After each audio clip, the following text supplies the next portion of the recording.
All right, what's up? This is Dr. Taylor, and this is the Autoimmune Doc podcast. And this is another one that, it'll be on podcast app and be on audio, but I'm also here with Michael Rubino on video. So we'll put this on our YouTube as well. But Michael Rubino is just, I don't know how to describe you, Michael, but a world-renowned expert on air quality. So I'm going to introduce him in a second. But Michael, just say hi to everybody just so they, can hear you and know that you're here today with me.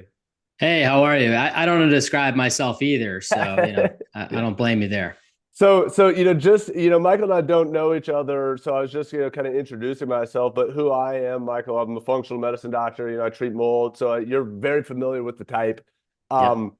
But a big part of my mission is really to educate people on the underlying mechanism. So I talk about that a lot on my podcast, and my podcast is centered towards autoimmunity because I have Hashimoto's and I have autoimmunity, so I see a lot of autoimmune people.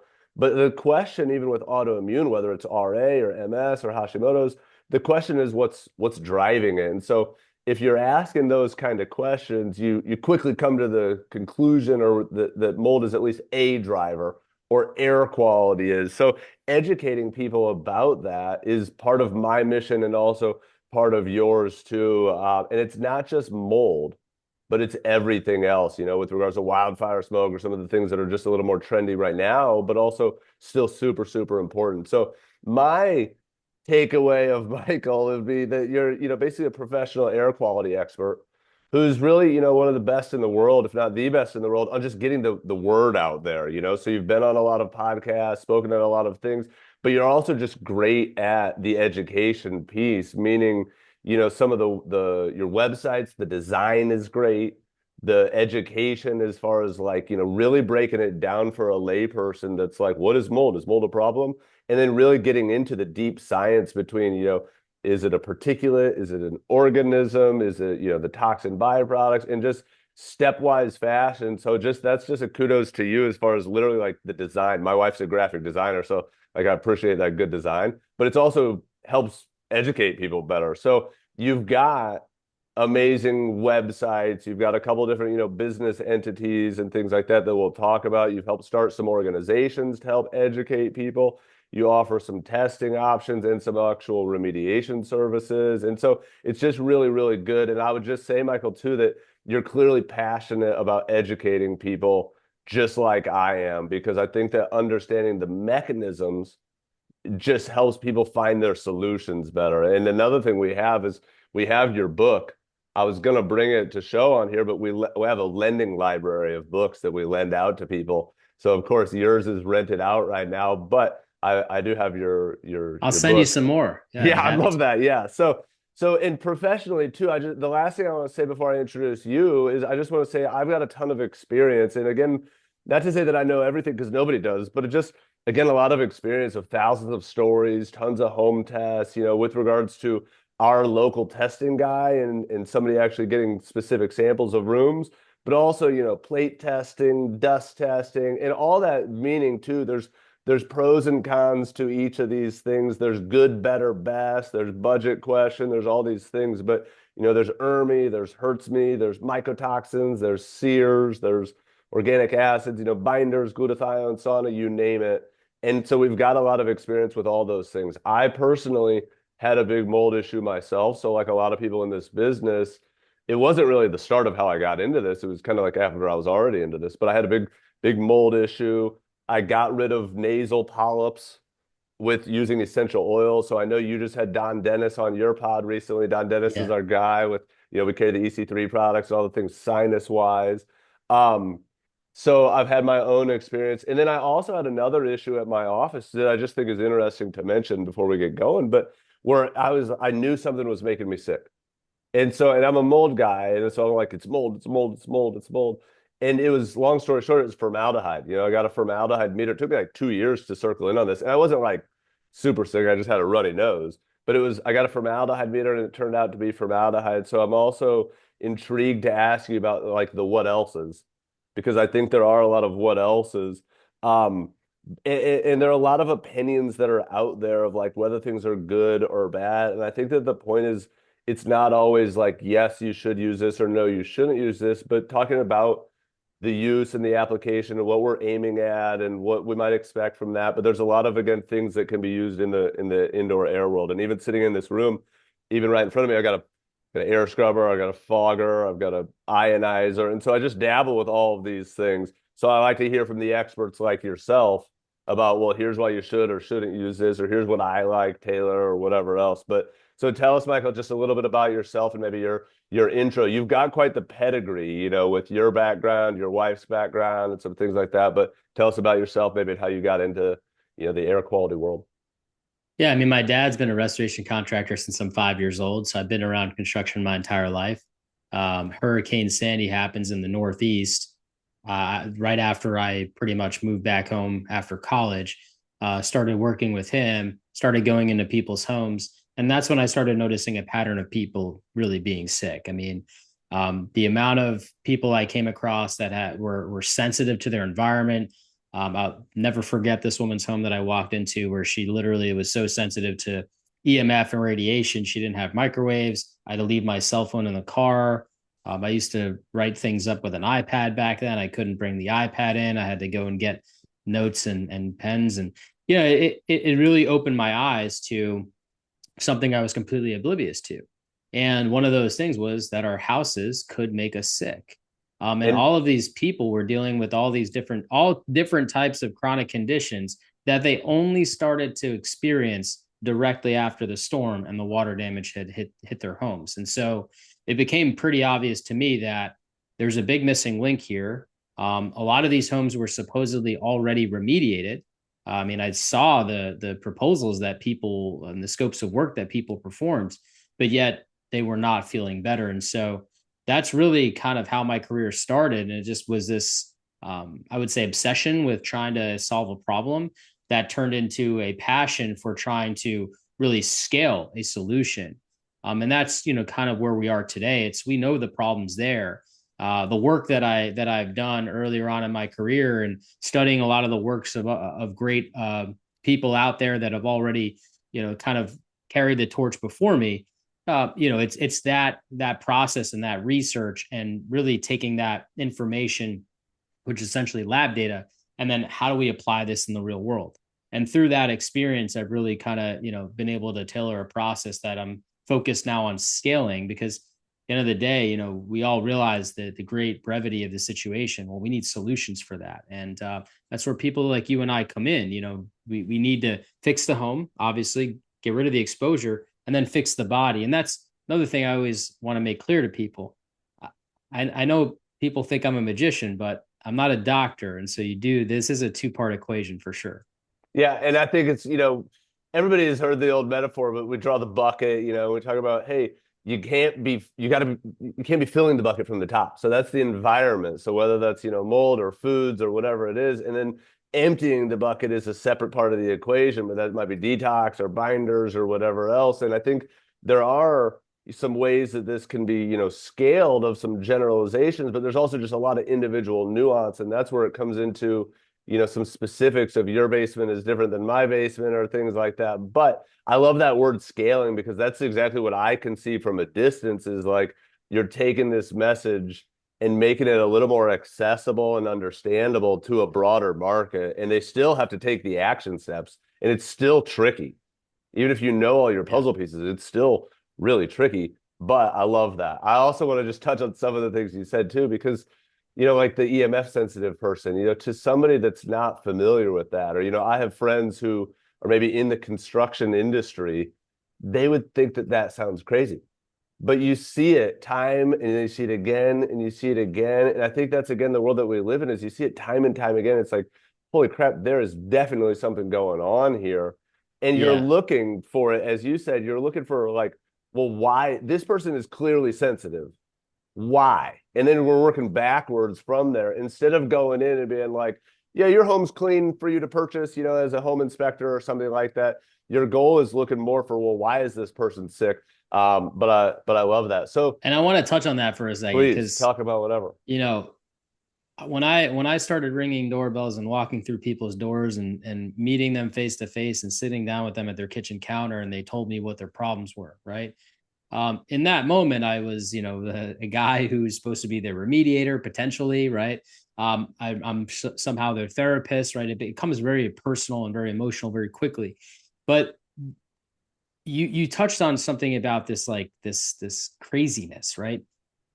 I had, when I walked into this woman's home and she was dealing with, EMF sensitivity, when I walked into other people's homes and they were dealing with multiple chemical sensitivity, when I walked into people's homes and they were telling me that they were convinced their home was making them sick, there was never a thought that crossed my mind that that person was not telling me the truth. Right. Yeah. And so I think that was really like, I was open to it. And I think, I was in my 20s at the time. I'm in my 30s now. I'm approaching my 40s here.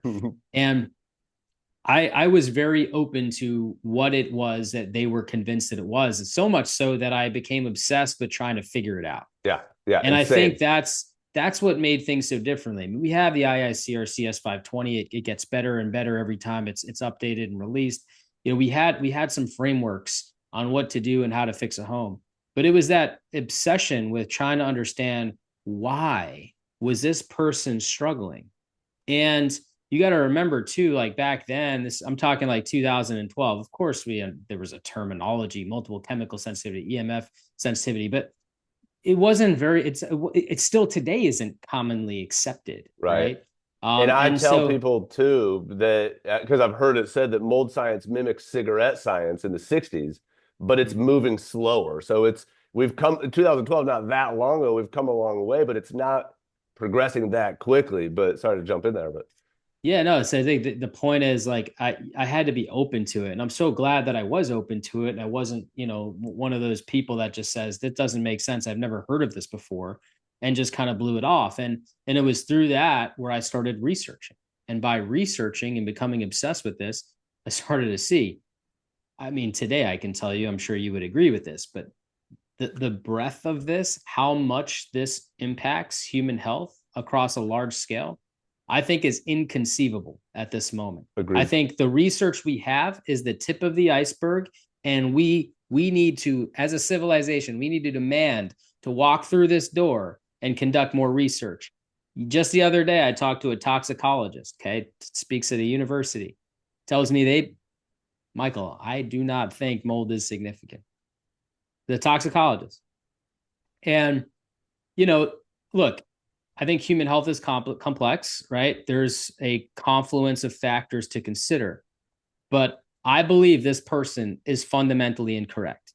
And I think we've gone too much into this, the dose makes the poison perspective. I think we're too much looking at things in a lab setting through a vacuum, and we're not taking other factors to be considered about.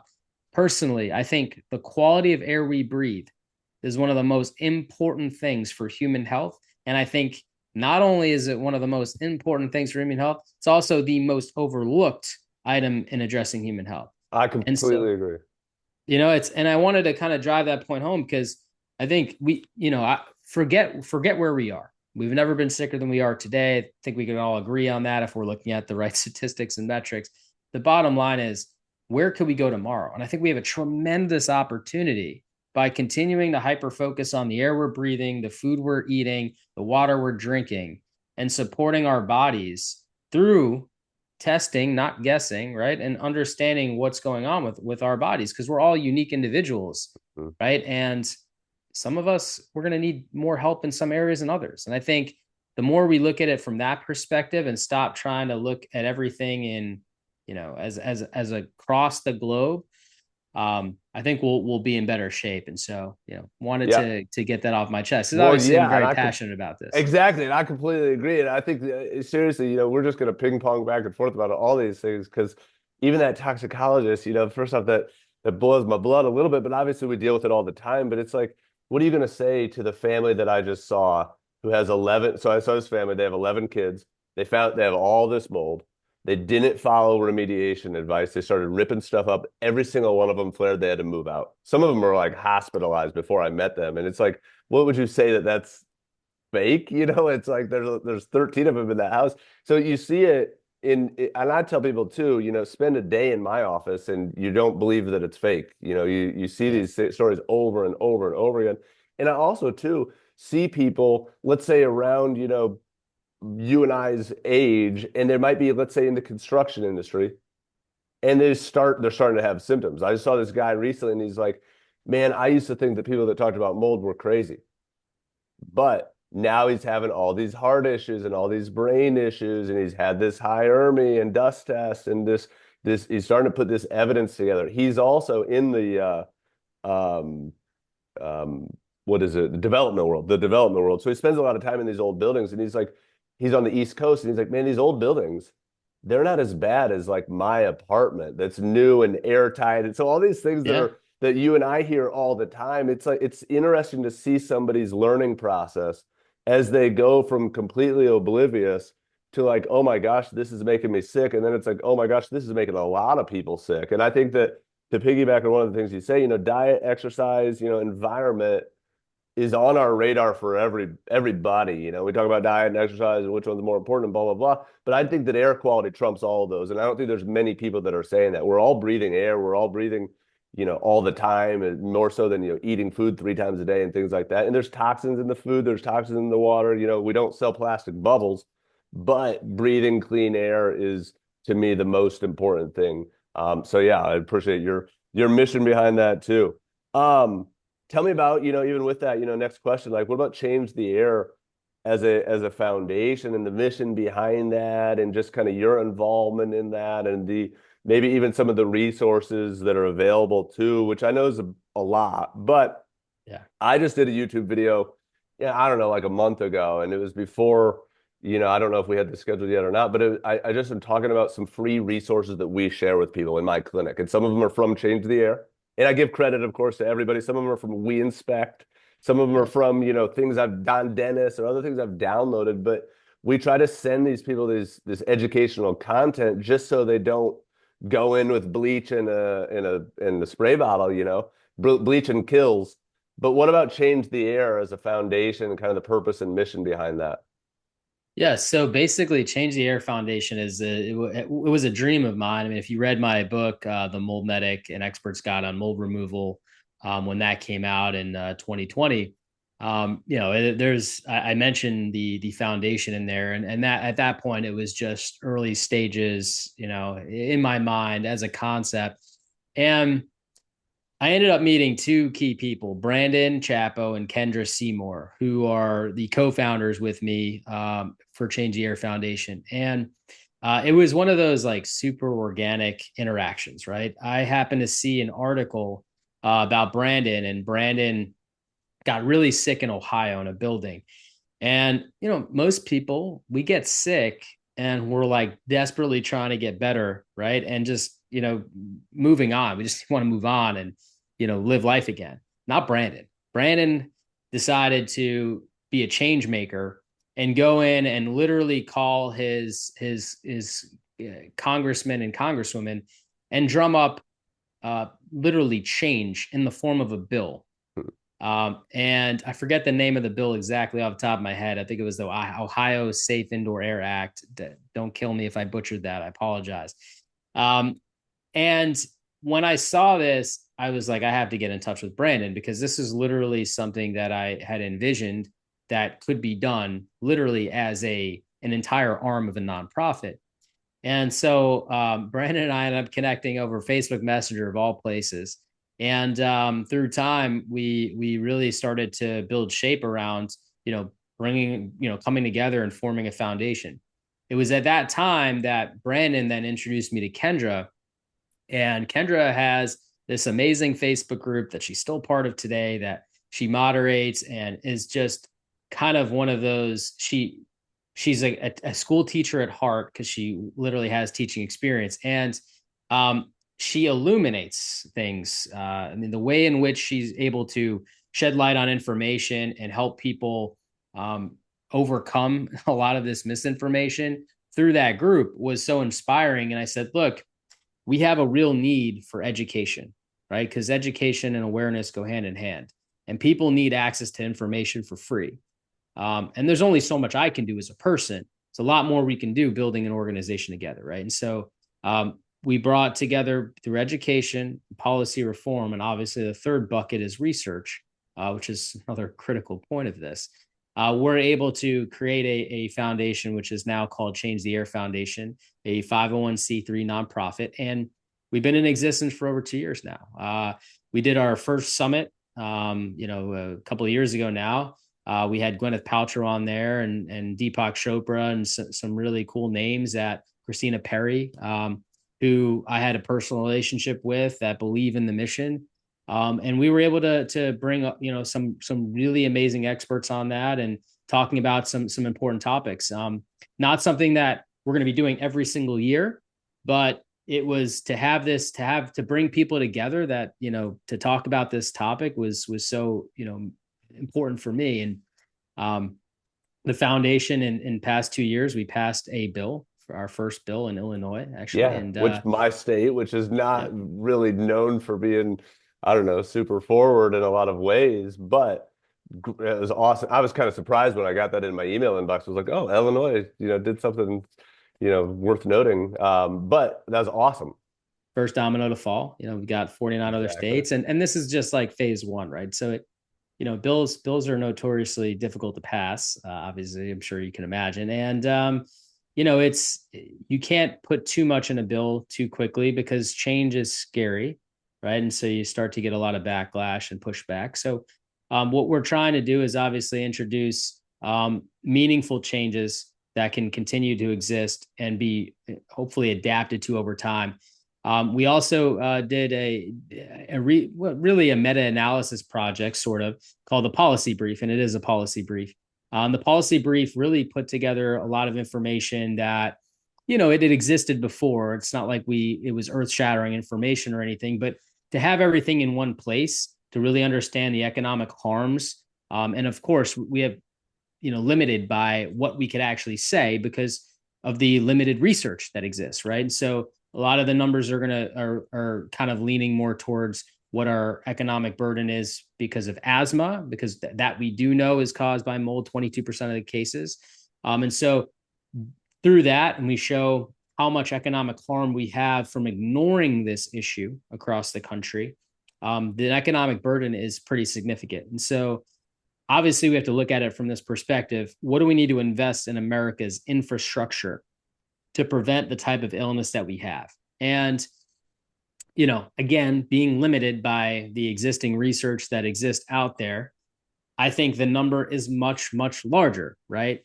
I think the economic burden that it has in this country is crazy big, probably inconceivably so. Yeah. And so, we got to start somewhere. And I think the entire idea of, funding that initiative was to be able to show politicians in every state, look, this is the cost. The cost of ignoring this and sweeping it under the rug and making horrible recommendations like telling people to use bleach or paint over it.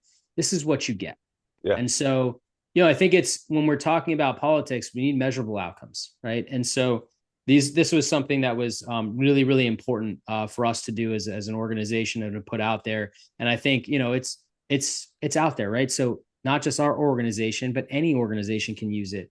And we encourage that because we want this information out there and we want to make a difference through that. And so, well, and that's something that I can see just as a third party, from a distance, is like, it's free. There's no hook to it. It's not, and even, again, there's business entities involved, and I treat mold people and you help people with their mold situations, but it's just, it's educational content that shines more light, I guess, on the problem. I mentioned earlier that I've heard that mold science mimics cigarette science and it's moving slower, but you think about it, to somebody like you and I, we know it's a problem. We know the burden is, incalculable, but it's like, it's hard to cause, or it's hard to show causation. It's even hard to show correlation because there's all kinds of different mold situations. There's all types of air quality situations. There's all kinds of health, things that can come from that downstream. And it's really, really hard to link the two. And I think that what you guys are doing is, instead of being,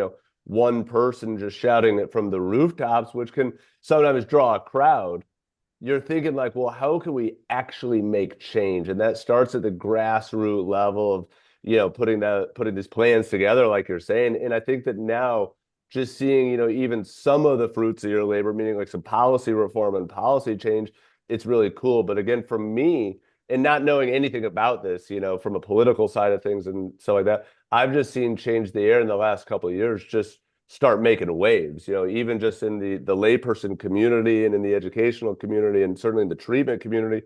But you can start to see that with what's happening, And policy that's wise too. and that's with limited funding. I mean, I just want to say that. So, the more people that support the foundation, right? The more energy that we all decide to give to the foundation, the more the foundation can do. And it's Yeah. it's not rocket science, right? We can only do so much with the money that we're given. And I personally give a significant portion of money and help bring a lot of resources into the foundation. But I'm just one man, and I, Sure. and I always want to make that clear. It's like we need all the help we can get.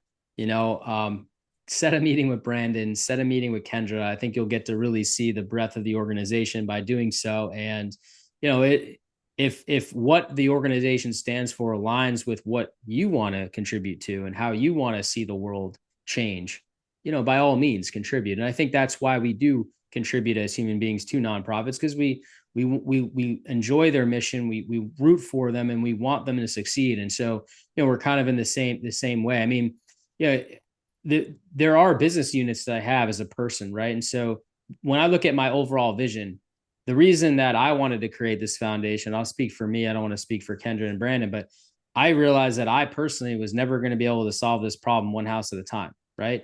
Home Cleanse exists as a solution to a problem. And that's a company that I'm scaling to be able to actually scientifically data driven solve problems in people's homes so that they have the best chance of outcomes, right? That's what that company exists to scale. The dust test that I created, again, that company exists to scale to help people understand and screen their homes up front so that they can, as a diagnostic tool, can make better decisions. And then so they can also track their progress over time, right? Because I don't care what journey you're on, it's a journey. And creating a healthy environment is a journey too. I just renovated my entire house when I bought this house. And about a year and a half in, I had a freaking leak, right? Luckily, I caught it quickly. I was able to repair it. It cost me a few $1,000s. It wasn't fun. Wasn't excited about it. I had to move everything out of my kids' playroom. It was a disaster, right? Yeah. But at the end of the day, like no house, doesn't matter what you do, is going to be bulletproof, and you're Yeah. going to have issues. And so, like being able to kind of have tools to monitor those issues, I think is really important. And I think when we take those businesses and those tools that I put, it's part of the overall vision of having solutions for people that could scale, that people can depend on, right? At the same time, like Change the Air Foundation is completely separate. This is Yeah. part of the vision that for me, it needs to exist. I'm chairman of the board today, right? At some point, my term's going to be up. There's going to be other chairmen of the boards, and that I'm hoping that this organization outlives me, right? And continues to solve So this problem across the world. when you guys And are so, thinking long term like that too. and you have to. And I think Yeah. long term about every organization I'm part of, because at the end of the day, it's like this idea of trying to help people through nonprofits and for profits and creating vehicles for people that are dependable, right? I think that's really important. I mean, if you have a remediation company that isn't dependable and that they're not creating the outcome you're looking for, guess what? You go through this process, you're still exposed and you're still sick. Well, and Now, that if is part of the problem in your side of the industry too, is that one person says this place looks clean, one person says it's not, one person does a dust sample, one person does an air sample, one person doesn't do any testing, and there's just even if everybody has the same, certifications to be an indoor environmental professional, there's still a lot of opinions and things like that too. So having some uniformity, I think is good too of totally. testing and metrics and all those things. And that's, I mentioned the word scalable early on. And the Mhm. reason I mentioned that word, it's going to come full circle right now. I mean, if you do not scale anything that you do, whether it's a nonprofit, a for profit, if you're not scaling a process, anything that you need in this world, it's not going to provide the solution that you want to long term. Because as things change, scales break, right? And you have to be willing to do the work to make sure that as you're growing, you're adjusting the scale so Mhm. that at the end of the day, the customer experience doesn't change. Right. And look, I'm not not going to sit here and say that I'm perfect. I'm not going to sit here and say everything that I built is perfect, right? It's an evolution. But the point was, one of the problems that I saw that I realized I wanted to change was walking into people's homes that have been remediated or remediated Yeah. twice or even 3 times and still couldn't lift their head off the pillow. Yeah. That's a problem for me, right? It's almost in my practice, I don't want to say it's the majority because then I have to think about that, numbers wise, but it's at least close enough that I have to think about it. That it's like a lot of people that come in that still have issues, and I'm like, man, I'm kind of suspicious of mold based on your symptom clusters and things like that that you're expressing. They're like, well, and I might ask them, just, hey, what about mold? Do you have any experience with that? Oh yeah, we had mold 4 years ago, but it was remediated. And so I think there's a certain amount of education and kind of mental block that we have to get through too to say, hey, maybe that wasn't done correctly. And another thing that I would say, Michael, with all of your approaches especially, but it's a journey, it's a learning process of how do you take somebody from like, I don't know anything about mold to actually wanting to do a dust test or get home cleanse or things like that. They've got to at least first admit that it could be a problem. In a Yeah. newer or more renovated home, a lot of people think like, well, my home is new. And so a lot of those are just the most common misconceptions. I live in a town here in Illinois that was hit by a tornado.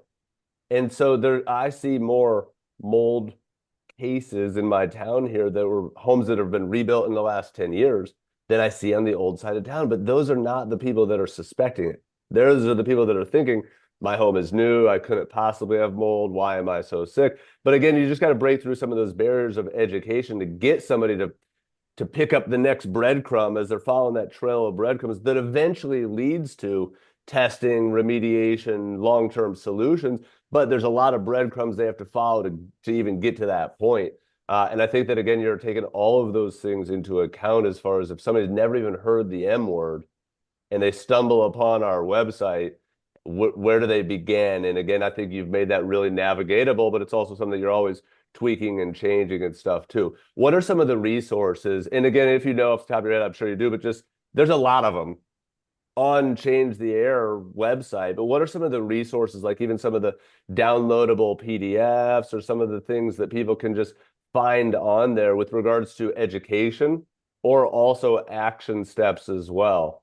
Or some of maybe your favorites too.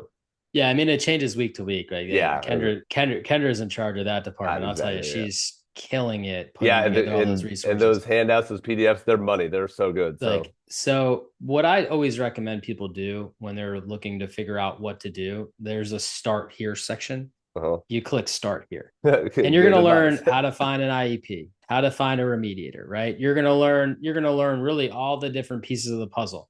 You have the sources of mold, the particles that it creates, the toxins it can create, right? The MVOCs it could create. I think mold is a symptom typically of a sick building. Obviously, mold is, for me, I think it's one of the most dangerous components of a sick building because of the different aspects of mold in general. You have the spores and the fragments that can become a problem because of their size. They can bypass self-defense mechanisms, enter the bloodstream. Obviously, different species are going to create different spores, right? But when you look at it from that perspective, you'll start to see that spores themselves could be a problem, right? Then you have research that MVOCs create its own set of problems, and MVOCs are VOCs produced by mold, and that's microbial VOCs. It's essentially the byproduct mold creates as it's living and thriving in your house. You might notice that MVOCs create kind of mimic that musty odor that we've associated with like damp basements and stuff, and that's really what MVOCs are. VOC is a volatile organic compound. That's actually what our olfactory senses register as a smell. So just for people to have that understanding. So when you have MVOCs, you will have that moldy smell that you probably grew up knowing, which means that it is impacting your body as it's entering your body because you wouldn't smell it if those particles were not actually entering your body. Right. Or sewage is a different smell, but it's the Different smell, but same yeah, mechanism. yeah, right. MVOCs as well, right? And so probably more from bacteria than from the mold aspect. Then you have the toxins, right? And different species can produce different toxins, and different toxins, as we study them, produce different health effects, right? And so it becomes a very convoluted subject here. The nice thing about it is mold for me why I look at it as a common denominator is because it's one of the easiest things to detect with current technology. Mhm. And you need water, right? Like, so if we find mold, we know that there's water coming in. So if we find mold, we know there's probably bacteria, but the remediation strategy doesn't necessarily change. Exactly. Um, Yeah. One of the biggest missing links to this whole puzzle is the HVAC system. I can't tell you how many people remediate their houses, how many experts, IEPs, remediators, the best in the country. It doesn't matter. They're not talking about the HVAC system. And I'm watching people buy dust test their house after. They still have high aspergillus, high penicillium. They've cleaned their house 3 or 4 times. First question I asked, did you clean your HVAC system? No, nobody told me to do that. Well, if you've had mold throughout your house and that's creating particles and it's creating toxins and those get drawn into the HVAC system, you've got a MERV 8 filter. Even if you have a MERV 13 filter, you're only filtering out 75% of the time. So 25% of the time, it's bypassing the filter, getting into the system. The evaporative coil condensates. It's literally what it does all summer long as the AC is blasting. That's where the mold's growing. Mhm. And nobody's telling people this. And even if they are, a coil is pretty complex to clean. You have to pump down the system, take it out, clean the coil. You would know if somebody cleaned your coil properly because your AC would be down, for extended periods of time while they do that, maybe the whole day, right? And so most companies are just coming in and spraying one side of the coil. Guess what? There's two sides of the coil, and it's all the way in the back that you can't even like physically stick your hand up and clean.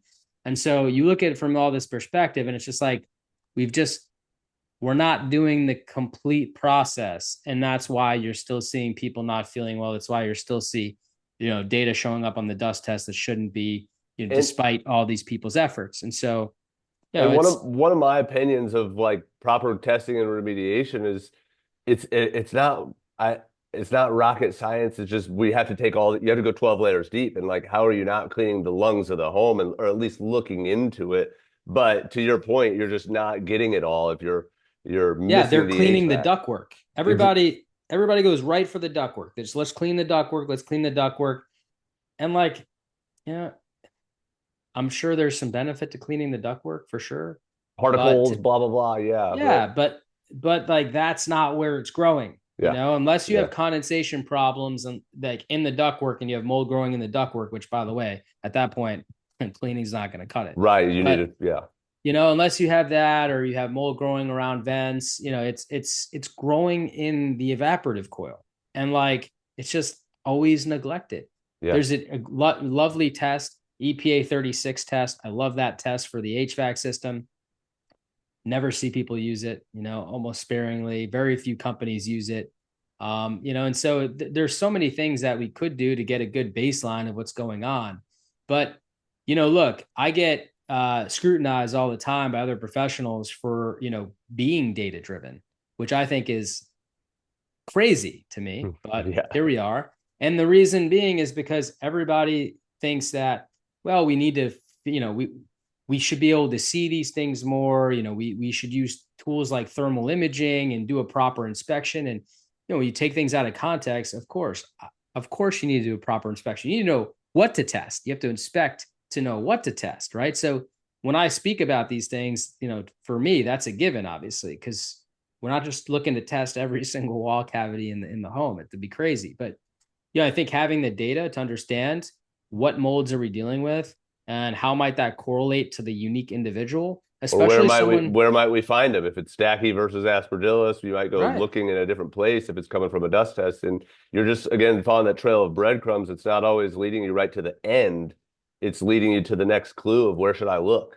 Yeah. And, in my process, I like to have data because the number one question people ask me is, I don't have unlimited money. There's no money tree in the backyard. How am I going to be able to take the limited resources I have and make sure that those resources are invested properly? Exactly. Well, you can't do that without data, right? Anybody can come into your house and make hypothesis. And that's what I see a lot of experts do. They come in, they make hypothesis. Well, this one time, this is what happened. And okay, but there are so many variables. And so if you're not correct about the exact set of variables that would lead to a specific outcome, and you don't have the data to support that, odds are you're taking a swing and a miss. People are going to spend money going in a direction and they're not actually going to feel any different. And Right. I think that's what happens so many different times. And so, again, it's how do we make this scalable? Well, we need a process. Hmm. And if we don't have a data driven process, then how the heck are we going to make unique decisions? Because your house is different than my house, is different than my friend's house, is Yeah. different than your friend's house. And my mold is different than your mold, is different than his mold, right? And so, how the heck do we scale something like this that can help people uniquely and individually? And I'll tell you, there's two ways to do it. One, technology. Thank God technology is finally increasing. I think we're going to have individualized medicine be able to scale in short order. The second way is process. And it has to be a process. And you have to be able to actually match data sets together within each step of the process. That's how I do it. I have charts. I'm old school. I say, okay, you have this mold, this produces this toxin. I see on your labs, you have this toxin elevated. This makes sense, right? I get the whole argument. No test is perfect, right? But when I start to see things correlate, You start, yeah, you can see it clear as day a lot of times. Now, I'm not like, every oh, time, but yeah. we don't need to argue about this. We see some correlation here. I strongly suggest we get these numbers lower, right? And that's the name of the game. It's like I think the other issue that I have with a lot of people is, you know, this does create a lot of fear, right? When you start to see People when you think start they to need see things, a wrecking ball or a second mortgage. that and it's how do we take the emotion out of it? And I think I'm pretty good at that, trying to helping people take the emotion out of it and just stick to let's make data driven decisions. Let's take step by step actions. And that's really difficult because there are some people that are like, they do a test, they see mold, the next day they have somebody coming in with hammers, swinging things down. And that's where people start to make mistakes. It's Exactly. like, you should have done the order a little differently there, Well, and I And would say the same thing, Michael, about functional medicine. It's very customized, it's very unique. There's certain algorithm that almost everybody needs to follow, but every case is a little bit different. But I think that it really starts with the education. If you understand that finding mold doesn't mean you have to knock your house down, it just means you have to clean it up and you've got to do some removal and some air particle cleaning or whatever it is. If you understand that there are action steps that can be taken, then it's not overwhelming. There's a right, problem and there's a solution. It's like no big deal. I got a flat tire. It kind of sucks, but I can get it filled and pumped and get back on the road. It's not the end of the world. So I think that comes back to the education, but the same thing happens in functional medicine. People read, some article about a parasite and they just go out and buy some parasite cleanse and they spend $250. They don't get better. And I'm not hating on parasite cleanses by any means, but they just start shooting in the dark because they know there's a bad guy out there somewhere and they don't really know what they're aiming at. And so I think that even taking, I don't know, fill in the blank with whatever time, but taking 4 or 5 hours, taking 4 or 5 days, and just diving into some of the resources on Change the Air, listening to some of the people out there, they all kind of start saying the same thing. And then this problem doesn't look so unsolvable. You still got to take the action steps, and you can, that's what you guys are trying to scale too. But the education is just such a crucial component to even taking the right action steps. right. No, you're exactly right. It's like anything else, right? You want to lose 20 pounds. There's no switch, and all of a sudden you're 20 pounds lighter, right? You got to put in the work, and it's daily, and it's consistency, and you got to make the hard decisions every day, 3 times, 5 times a day, You're every gonna single fall off the day. wagon, and you got to give yourself a little grace, but you got to get back Yeah, on, and yeah, yeah. all those things. I'm on a health journey right now. Yeah, I went to Europe over the holidays to visit some family, and I fell off the wagon. I was drinking hot wine in the middle of the streets. I mean, I never drink. As a matter of fact, 24 days I haven't had a lick of alcohol. But before that, I was on vacation. I'm in vacation mode, Sure. right? So I Yeah. was I Yeah. was eating stuff I never eat, and I was like, well, I'm in Europe, right? So there's no way I can get fat while I'm in Europe. It's the food's so clean over here.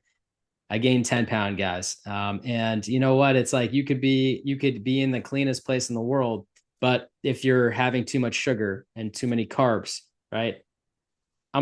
For me, where like sugar and carbs literally are the death of me, that's my kryptonite. Like, yeah, it's not in a good position, right? The alcohol that I drank here and there turned right into sugar, right? Not great for me. So, it's about like knowing who you are, knowing what your limitations are, and like when you do decide I'm gonna fall off the wagon, be freaking intentional about it, and Yeah. then just as intentional as you were about falling off, get the intention right to fall back in. I'm down 8 pounds since I've been back in the last 24 days, averaging about 2 to 3 pounds a week, which is, pretty decently healthy way to lose weight, not trying to go too crazy. Hmm. And where I'm at now, I feel great. Yeah. Am I a little bummed that like I fell off the wagon? Kind of, because I could have been like that much better. But at the same time, I'm a human being and I want to live life, and That's like, exactly what I was going to say, because that's what I encourage people to do too. We sometimes joke that my office is like a Catholic confessional. It's like, forgive me, doctor, I've sinned. I ate gluten, I drank alcohol, I didn't take my supplements, whatever. But you got to test those waters. And I think the same thing is true with mold. And I think that's another just interesting conversation is nobody's suggesting that the world's ever going to be mold free or that your home is going to be mold free. But if there's a problem, you got to clean it up. But I'm not saying you can't ever go stay in a hotel again, or, we don't want somebody to get so fearful that they stop living their life also. But if you touch that hot stove and you get a little burned, then you got to think about, okay, why did that happen? What can I change next time? What can I do better? What caused this? And if it's Europe and drinking, then it's like, okay, was that worth it or not? But those are the things that everybody's got to weigh, even with regards to their air quality too. yeah, What are I some agree. things? What are some things, Michael? Because I want to ask you about your just kind of your opinion on some things, and feel free to just ramble with whatever. But again, I think that mold. I like what you said, and let me tell you something about that too. But that mold is a symptom of a sick house. I just had this person. She got some mold suspicions. She had some really high levels on her labs, and her husband's a home builder. And they had all this mold on their windowsill. And I said, well, that's got to be removed. And he said, I can't remove it. It'll grow back again the next day. And I said, well, that's the problem. Like, why is it growing back again the next day? But so they're starting to open their eyes, but it's just a symptom of a sick building. And I think that for you and I, our thing is like, well, we just want to breathe clean air, whether it's dust or smoke or VOCs or spores or mycos. We just want to breathe clean air. So what are some of your opinions on the like what else? Meaning besides mold or like mold spores that might show up on testing. So I'm talking about, you've already touched on some of them, but formaldehyde, the Yep. VOCs, LPS and things that might be more bacterial and sewage or actinos or wildfire smoke again, just popular now and in the last couple decades, but especially right now in LA and stuff like that. But what about what else? And I know that's a big question, but start wherever and talk about whatever. Yeah, I mean, there's a lot of what else, I obviously, know, right? I know. It's like But the do you the agree with that of like breathing clean air and if even with oh like, yeah. purification and stuff like that, it's like, hey, there's all kinds of things that could be coming in, but if you're purifying, now not to say that a purifier is going to be a miracle, but if you're purifying, you take out a lot of the potential sources. Now, obviously, you still got to clean those things up, but any of those that you think are overlooked or any of those that you think are kind of moving up the radar with the VOCs or LPS or actinos, some of them become trendy topics for Yeah. a period of time, but it's all to me just like breathe clean air. And that's really what it is. The message is breathe clean air, right? So mold is a symptom of a sick house, right? Mold can be pretty toxic depending on what type of mold. And we already mentioned there's 3 different parts to the mold organism itself that we want to be considerate of that have their own ways of impacting the health of the human body.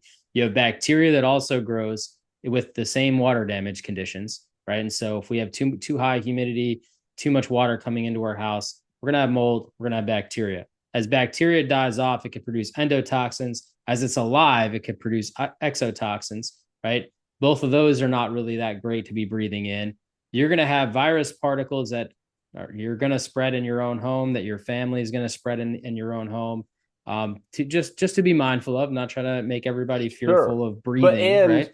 yeah, we've got 400 trillion viruses in our body. It is a scare word, but it shouldn't be. They're everywhere. But also, I was just going to say, and I didn't mean to jump in, but like just dust, just dead skin and Yeah. just dust is sometimes particulate and an allergen and irritant and all those things. But Yeah, anyway, yeah, you're gonna have dead hair and skin cells, right? Some of the main particles that make up our dust. We're gonna have dust mites, unfortunately.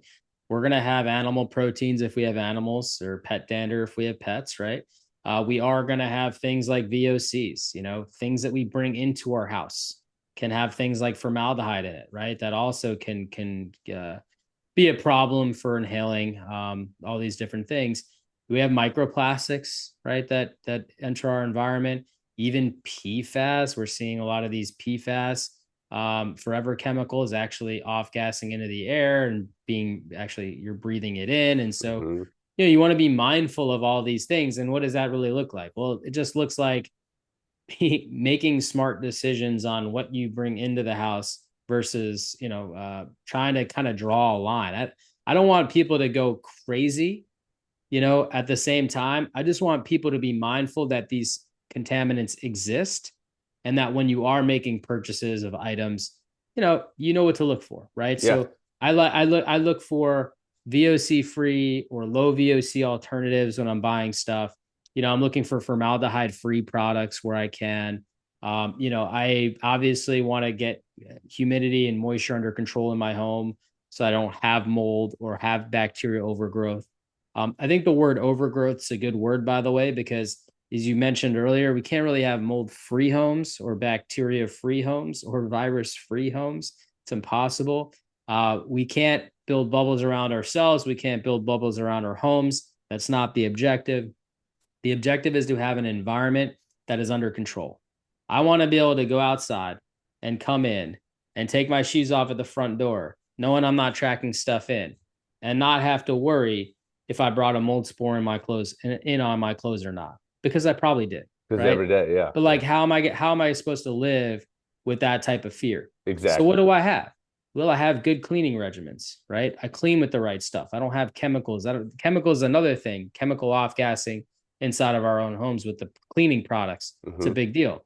I have MERV 16 filters on my HVAC units. I have two HVAC units, one in my attic, one in my downstairs. I've got MERV 16 filters on both. Those are capturing 95% of everything that I would want it to capture, which is keeping my HVACs clean longer. Do you Um, personally, sorry to jump in, but do you use anything like the activated charcoal or the potassium permanganate in your HVAC or just the MERV? I just have the MERV. They're just pulling out the particles. Cool. I do have air purifiers that have activated charcoal, and I have air purifiers that are just particulate based.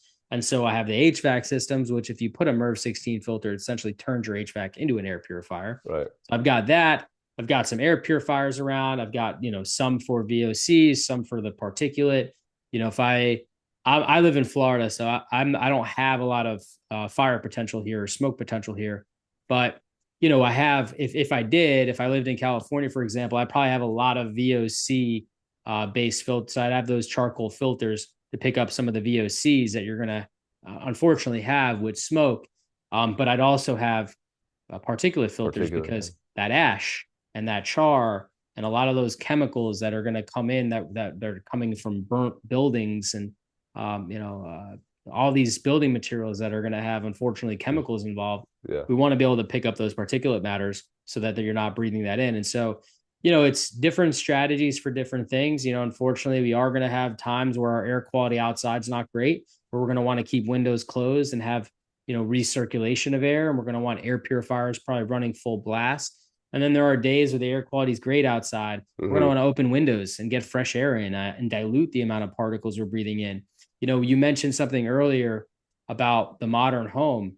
The reason that the modern home is making such a difference today than it was 50 years ago, our homes are built totally tighter than they were 50 years ago, right? And everybody I ever 1970. speak to that's a builder, HVAC, anybody, they're like, yeah, the homes are tight. They don't breathe. And Yeah, like they it don't seems breathe. like people know that it's a problem, but there's still some work to be done with hence the organization, the foundation of connecting the dots. But anyway, you're saying, Yeah, so if they don't breathe, right, then the amount of particles you're breathing inside these tight homes is going to be exponential versus a home that did breathe. Also, if a home doesn't breathe and we build with paper like we do, your the mold potential is, I mean, 1,000 times higher. I don't yeah, know.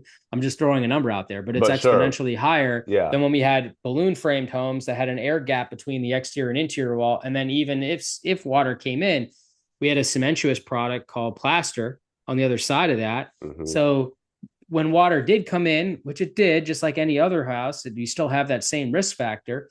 but there was a lot more air movement that allowed it to dry, Yeah. right? And so you don't have air movement in a wall cavity as much. You've got, it's packed with insulation, it's covered in drywall. That insulation gets wet, holds that moisture like a sponge. There's not enough air movement for it to dry quickly. I mean, I've seen walls that had leaked months ago and they're still wet as you open them up because of the insulation just kind of sopping it there. We consider that trapped moisture. And when you have trapped moisture, the mold growth potential just goes through the roof. And so houses are notoriously more at risk for mold growth today than they ever were. And I bet we could that, do a whole episode on the scary crap that you've seen. I bet it's disgusting. yeah, I've seen some But fun sorry, stuff. keep going. Yeah, you take that and you compound it with the fact of how limited the air exchanges in our houses, that heightened amount of particulate matter that we're breathing in, that heightened amount of toxins and our household chemicals and all the things we talked about that you want to be mindful of every time you breathe 20,000 times per day, the amount of particles that are entering your body in a modern home versus an older home, it's exponentially higher. And I think that's really playing a big factor in all of this for sure. And so it's something that, when we push for energy efficiency, which obviously there's value in energy efficiency, problem is that when we push for it, we have to also be mindful of the occupants living inside. Mhm. And I think if we do that, we'll probably be in a better position. Yeah, it's weird because I've got friends that are in the HVAC industry or contractors or things like that, and they're like, "Oh, when we go to seminars, they talk about this as it's a problem, and that there's going to be a wave of sick people from our building practices." And I'm like, "Wow, that's crazy that it's talked about in those circles." But it's again, the dots maybe aren't necessarily connecting to change being made quite yet. But we kind of all, not all, but a lot of people see this problem with these tight spaces with a lot of drywall and paper and drop ceilings and things that are just kind of good mold food.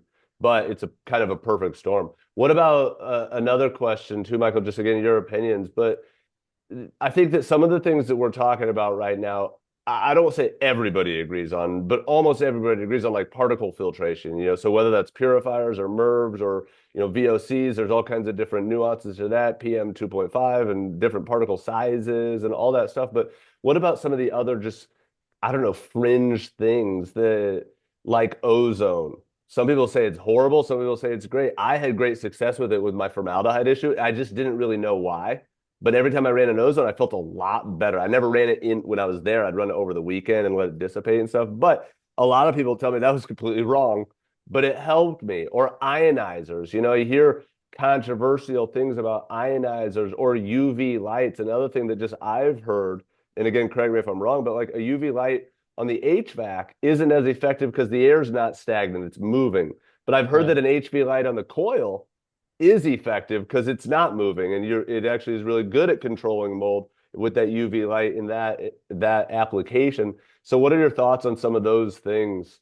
Again, fringe things or whatever we want to say, but like, or foggers is another one that some people swear by and some people don't. And I think that with everything too, my final opinion is that there's there's good and there's bad in a lot of these different things. So it kind of depends on the target that you're aiming at and how you're measuring progress or if it's working or not. But what's your opinion on some of those things that I just threw out there? Yeah, I mean, I think everything is going to have pros and cons. There's just no magic bullet to this thing. Yeah, yeah, yeah. Obviously particle filtration is important because the more particles that you're filtering, the less particles your lungs are filtering, right? And so I think that's a no-brainer. Yeah. Everybody could benefit from having air purification devices inside their home. Everyone could benefit from improving the filtration of their HVAC system. It's a no-brainer. This shouldn't even be a debate about that. There are certain things like ozone. Ozone is known to be an amazing odor destroyer, right? The problem with ozone is I don't think we fully understand its effect on particulate matter. Okay. And And I've and also I heard that it kind of pisses mold off and then mold will release mycotoxins as a defense mechanism. potentially, I think that's a theory, of course, but I mean, it's hard to prove these theories, but potentially that's certainly a valid risk factor to be considered about. We're dealing with an evolving science, so as more money comes in and more research is done, we might learn new things, right? And that's always exciting to how can we make things easier and better. But I would say, one of the big drawbacks for me on ozone is I think it breaks particles into smaller particles. And I think that can pose a real challenge for some people. Not all people, but I think for some people. Sure. Specifically because the smaller the particle, the more it bypasses your self-defense mechanisms and enters your bloodstream. So inhalation turns into ingestion pretty quickly. Now, what does this altered particle do to the human body? We just don't know. I mean, it's just that simple. We don't Mhm. know. And so if it works for you and you feel good, fine, but I have too many concerns to be recommending that as a full scale solution for pretty Exactly. much And I anybody. have scaled back, and this was a couple of years ago, but it was kind of like when I ran an ozone, I felt better. So I would do it every few weeks, but I've learned more and heard more opinions like that. And I appreciate you taking not a necessarily good or bad, but here's the pros, here's the cons. We just don't know, but I'm more on the con side of things. But I appreciate that opinion, but I've scaled back on doing that. What about some of those others? What about ions? That's another one that's, Well, my friend Pejman, who's a pediatrician, big mold guy, but he's just seen a lot of success with ions, meaning like symptomatic success in the families that he's treating. And then, Don Dennis talks about it, meaning ions. I think I said ozone, but the as ions, ions, but yeah. you also hear some naysayers and like, oh, you shouldn't do ions or things like that. So I'm just asking kind of open-minded, but I have one, but yeah. Yeah, I mean, ions get put out. They're usually negative ions of charging to a particle, which changes the charge of the particle. And This, can neutralize it in theory, I think. yep, and kind of forces it to the floor, so it's not in your breathing zone. So it's kind of like the candles, the mold candles, like it gets it out of the air temporarily. But it's still got to be filtered or HEPA vacuumed, or it's still got to be removed. Is that right? Yeah, I mean that's the thing. I mean, Yeah, all of these things, the major drawback that we have is we're not removing the yeah, particles. yeah, Like yeah. a particle cannot be created nor destroyed. Cool. That seems to be like a fundamental principle that's a natural law I've that people I've heard forget that about, somewhere before. Yeah. right? I mean, so we're talking about anything you do, you're changing the particle. Maybe you're making it smaller, maybe you're splitting it into fragments. At the end of the day, the best strategy for me, that I can that you will not get my stamp of approval if we're not talking about how do we remove this particle. And Yeah. filtration is great because you're trapping in the filter, you're removing the filter. There you go, you remove the particle. Ionization. Listen, if you need relief and it's working for you, please, by all means. If doctors are seeing success with people getting the relief they need to figure out their next move, by all means. I try to not let people fall into the trap of thinking I don't have to fix my house Exactly. that's a sick house. Yeah. I just got to plug in an ionizer. Yeah, or And I'm burn a telling you, mold candle or something like that. Like if it helps, great, but you got to clean it up. if you've got a gaping wound and you need surgery, a band-aid's only going to help for so long, right? And so I think it's really important that people don't get stuck into the trap because, when I look at like some of these products marketing, it makes me want to throw up because Well, it's such because it's a hot topic too. bold-faced lies. Like, It's I don't want to and mention any people names, well, but but people prey on what's a hot topic, and they prey on people that are desperate for an answer, and so I think there's a lot of over marketing even in our side of, there's two sides of the mold world: people that don't know it exists or don't believe it exists, and people that know. And even in the world of people that know, there's a lot of marketing and sales and things like that. So I mean, PCO is like the new wave of technology, photocatalytic oxidizers okay. that it basically creates ions. But essentially, PCO is this new thing that everybody's selling now, and they're making bold claims like eliminates mold, as in like, I mean, they just want to sell these freaking devices, so Oh they're yeah. just playing with all of our emotions here. But basically, it's like buy this thing, it eliminates mold. All you need to do is plug this in, you're good to go. It's not true. And again, from a relief perspective, you will definitely get relief potentially. Depends on how bad your situation is, right? But I think the dangerous part about that is, first off, PCO, one of the things that I'd be concerned about is the conversion to formaldehyde, right? Because as we start changing things, one of the risk factors we have is actually formaldehyde production. Now, PCO is one of these things that we put out there. We're selling like crazy. I see ads all the time for all these different brands pushing PCO technology. And to be honest, we don't have enough science around it and some of the potential drawbacks. Obviously, the PCO companies, they want to tell you about all the benefits. I agree, there's some benefits there, but I'm also concerned about the drawbacks. And what are we doing long term that we're not talking about today? That is going to be one of those things like, hey, let's build a really tight home because it'll be great. That 10 years from now, we're like, yeah, probably shouldn't have sold those PCO machines. I mean, like history tends to repeat itself, Mm. specifically in the United States of America. And why is that? Because we don't have any burden of proof to create new technology. We just say, here it is, here's some studies, we're coming out there. There's no burden, there's literally no burden of proof, right?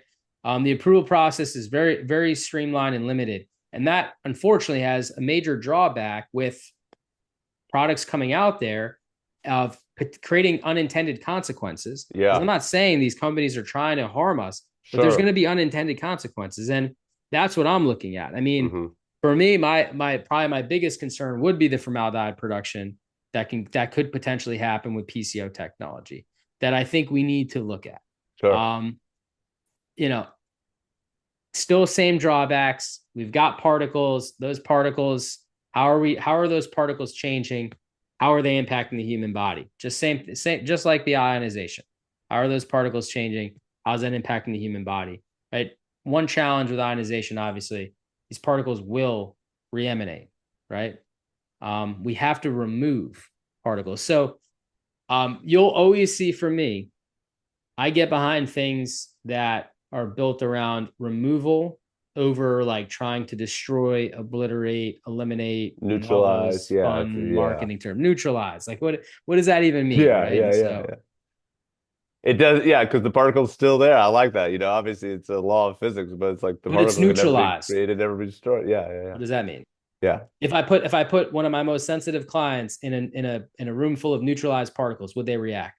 If you can't answer that question for me, I'm not behind it. Yeah, yeah. Well, I agree. So I like that, and it helps me because I'm open to trying all these things. And again, I always say Ford says they're better than Chevy says they're better than Toyota.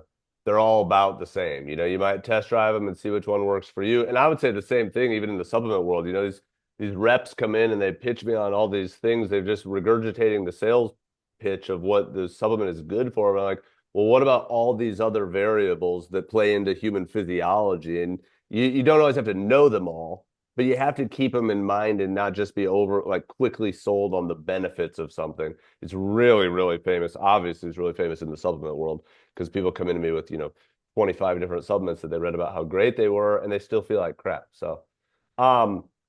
In closing, because we'll let you go here, but tell us about, I don't say tell us about like home cleanse and tell us about some of those things, but I'm going to link some of, your websites and things, but where should people go to find you? And what I mean by that too is because you mentioned this a little bit, but I think it might be confusing to people too.